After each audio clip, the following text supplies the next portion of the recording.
નમસ્તે વિદ્યાર્થી મિત્રો, ધોરણ 11 ની અંદર આપ સૌનું હાર્દિક સ્વાગત છે. હવે આપણે પહોંચ્યા હતા ટોપિક 2.4 એટલે કે દળનું માપન.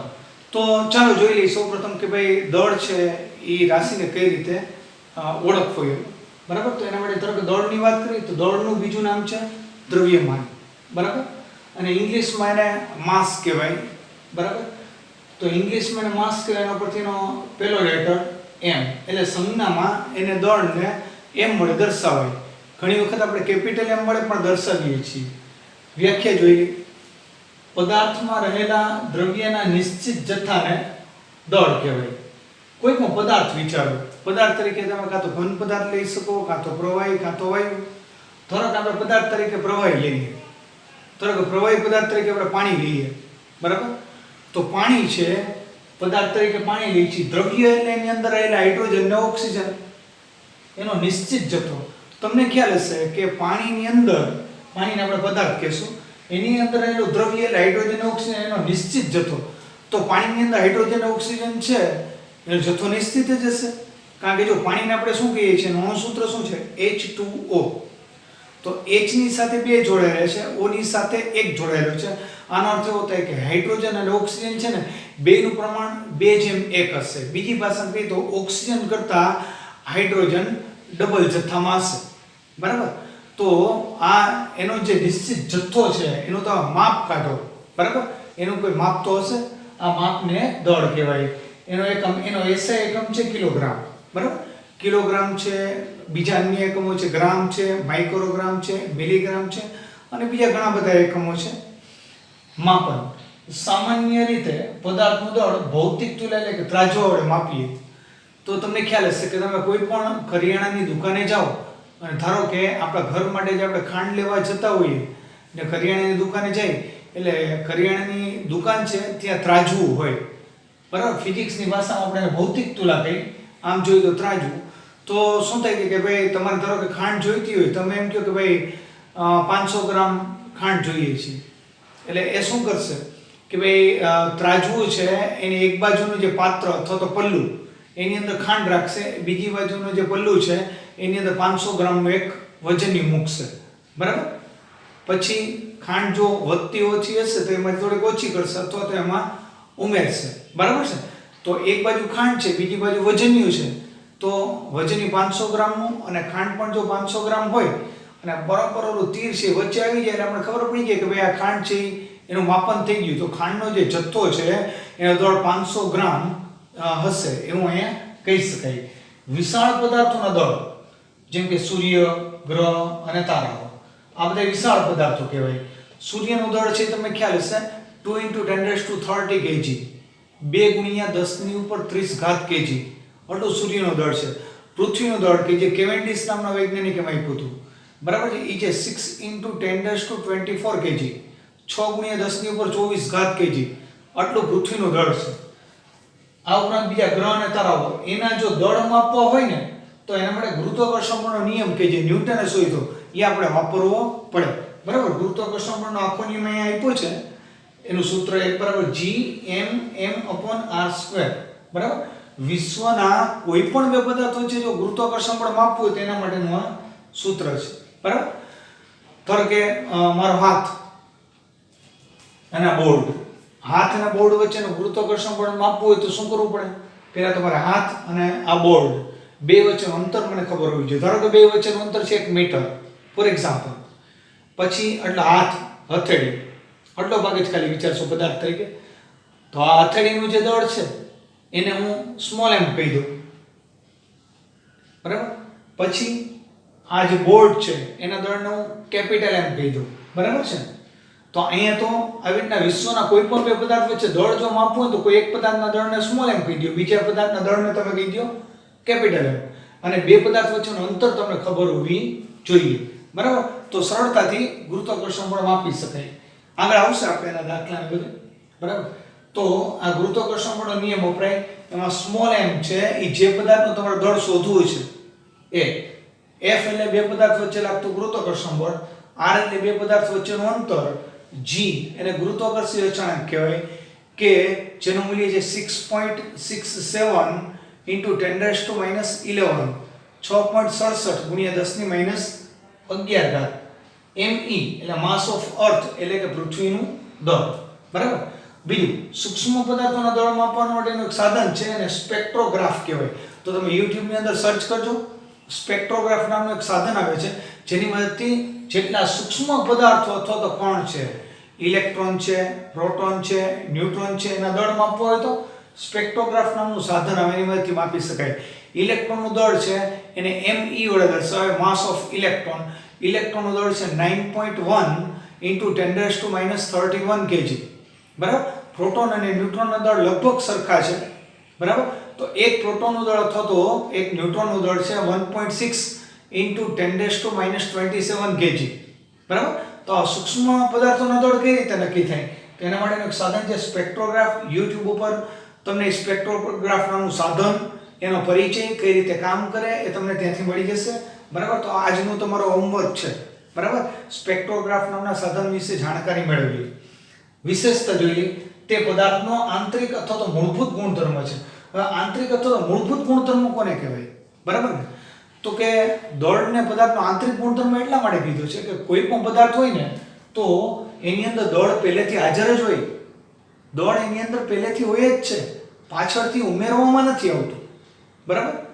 કોઈ પણ પદાર્થ તમે જુઓ બરાબર, ધારો કે એક ચોક છે, લખવા માટેનો ચોક, બોર્ડ ઉપર જે આપણે વ્હાઇટ ચોકથી લખતા હોય તો એ કેલ્શિયમ કાર્બોનેટનો બનેલો હોય તો કેલ્શિયમ કાર્બોનેટ છે એ શું થયું? દ્રવ્ય થયું અથવા તો એક પદાર્થ થયો બરાબર છે.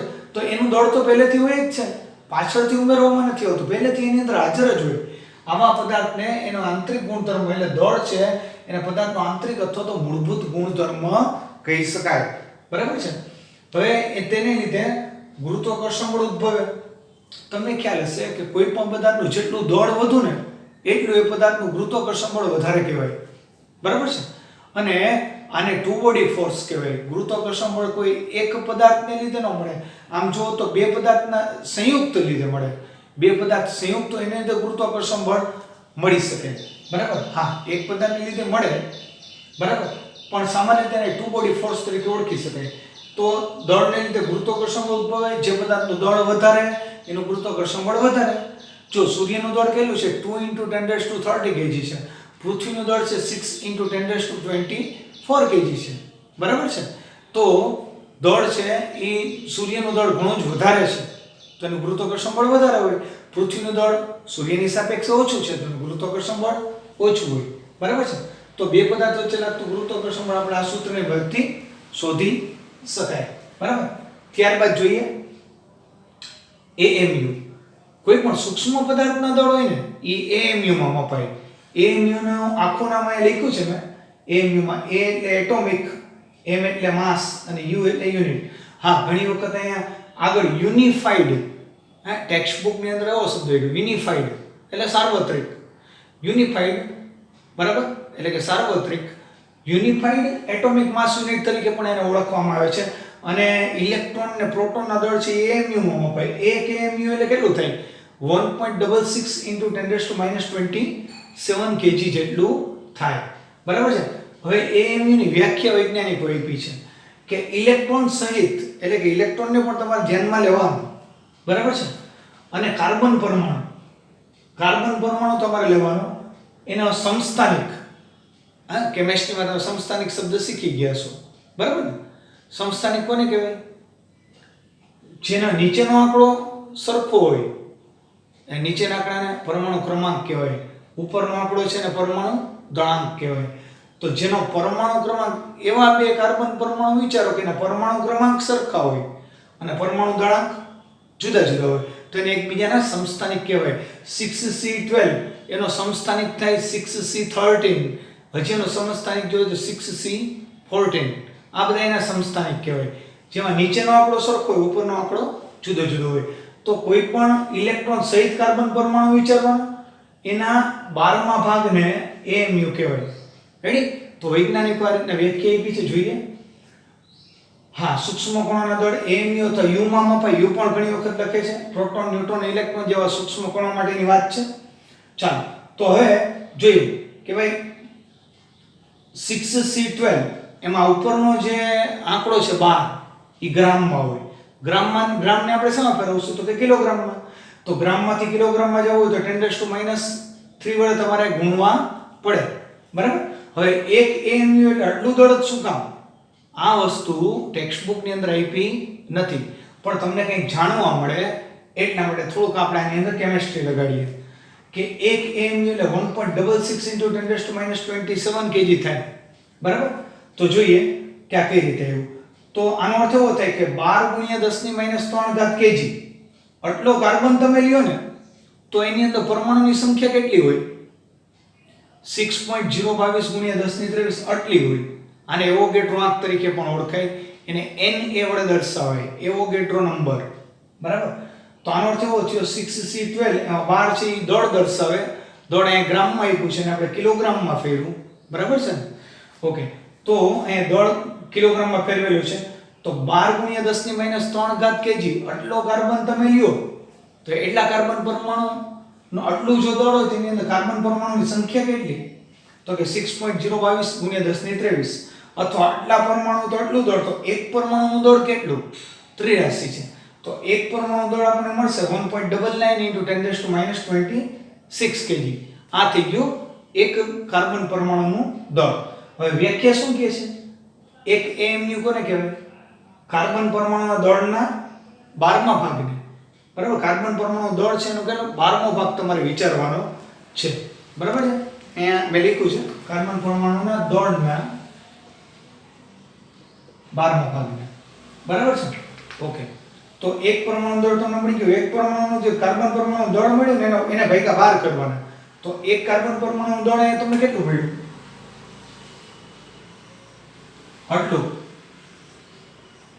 એને ભાગ્યા પાછા 12 કરવાના. એટલે 1.99 × 10⁻26 ડિવાઇડેડ બાય 12 કરશો ને એટલે એટલો આવી જશે. 1 AMU એટલે કેટલા? તો કે 1.66 × 10⁻27 kg. બરાબર.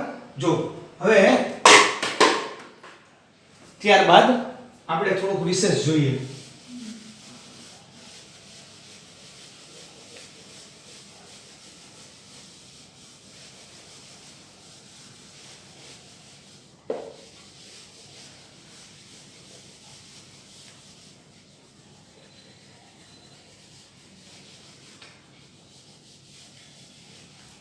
જો ત્યારબાદ થોડુંક વિશેષ જોઈએ.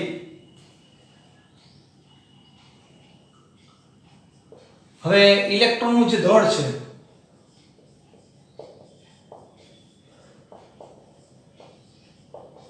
એટલે કે માસ ઓફ ઇલેક્ટ્રોન. ઇલેક્ટ્રોન એટલે સૌથી સૂક્ષ્મમાં સૂક્ષ્મ કણ થયો. એનું દળ આવું છે 9.1 × 10⁻31 kg. બરાબર. હવે આની અંદર આપણે આમ લઈએ કે આને આપણે વાર લખવો તો કેમ લખાય? 9.1 × 10⁻1 × 10⁻30 kg લખાય. બરાબર. તો આને મારે લખવું તો કેમ લખાય? 0.91 × 10⁻30 kg લખાય. હવે આને તમે નિયર અબાઉટ 1 લઈ લ્યો તો ચાલશે. બરાબર. તો ઇલેક્ટ્રોનનું દળ કેટલું છે? 10⁻30 kg જેવું ગણી શકાય. સૌથી સૂક્ષ્મ પદાર્થ ઇલેક્ટ્રોન, સૌથી સૂક્ષ્મ કણ એટલે કે ઇલેક્ટ્રોન, એનું દળ અહીં આપણે મળ્યું. હવે આખે આખું જે તારા વિશ્વ છે, તારા વિશ્વ એટલે આખે આખું બ્રહ્માંડ આવી ગયું. આખે આખા બ્રહ્માંડનું બધા તારાઓનો તમે દળ ગણો ને તો 10⁵5 kg જેટલું થાય. એટલે એના માટે એ લોકો શબ્દ હોય અવલોકિત તારા વિશ્વ.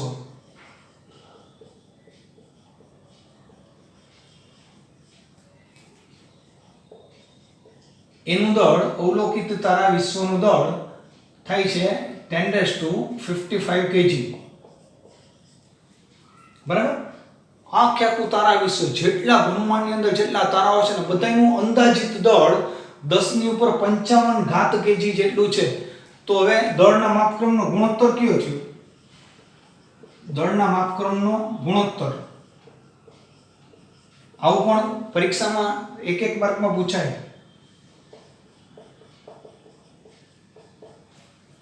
તો શું થઈ ગયું? અવલોકિત તારા વિશ્વનું દળ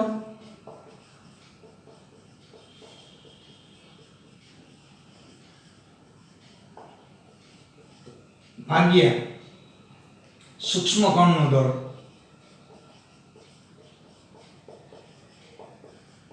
બરાબર?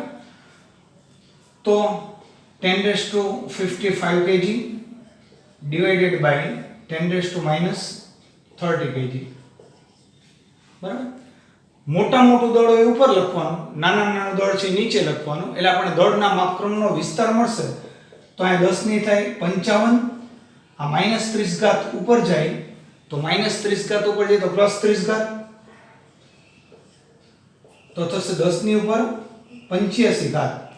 તો દળના માપક્રમનો ગુણોત્તર જો તમને પૂછાય તો 10⁸85 જેટલો થઈ શકે. પછી આ કેજી ન લખાય કારણ કે કેજી તો કેન્સલ થઈ ગયા. તો આના પરથી તમને જુદા જુદા 3 એક માર્કના પ્રશ્ન મળી શકે. બરાબર? ધારો કે સૂક્ષ્મ કણ ઇલેક્ટ્રોન છે તો એનું દળ કેટલું છે? 10⁻30 kg નિયર અબાઉટ. અવલોકિત તારા વિશ્વનું દળ કે તો 10⁵55 અને દળના માપક્રમનો ગુણોત્તર કે તો કેટલો આવશે? 10⁸85. રેડી? તો હવે નેક્સ્ટ લેક્ચરની અંદર આપણે સમયનું માપન કઈ રીતે થાય એના વિશે ભણશું.